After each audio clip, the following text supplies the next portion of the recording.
All right, still working on the Cobalt. We have a few more codes we're going to deal with. Two that have to do with Evap emissions.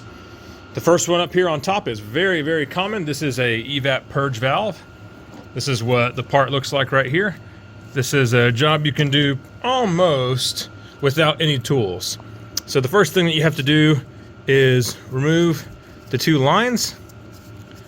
They're going to be this first one right here, this little black tab, very small little tab right here. You're going to push it down, and then this piece here will just pull back and wiggle off. My fuel line's kind of in the way. Okay, we'll get that one off, and then this one right here, you just push down on this piece right there, and you can pull it off that way. Okay, once you have those out of the way, we just have a red connector down on the bottom. Pull that thing off, and then, well, as you can see, this one's already loose. Sometimes these things will be loose. It just depends on if someone's been messing with them or not.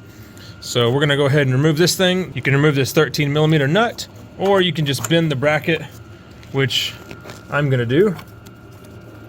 And then you can just take the valve off just like that. So we'll get the new valve. It'll go on the same way.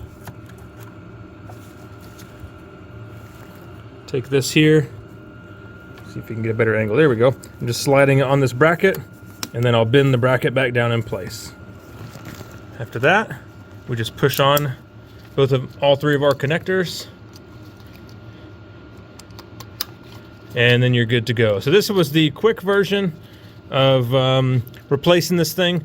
It would be proper to actually diagnose the valve, and there are plenty of videos on that. I will put a link in the description below on how to diagnose this valve if you want to do that. I was just trying to keep this video short. If you have any questions, put them in the comments. Thanks for watching.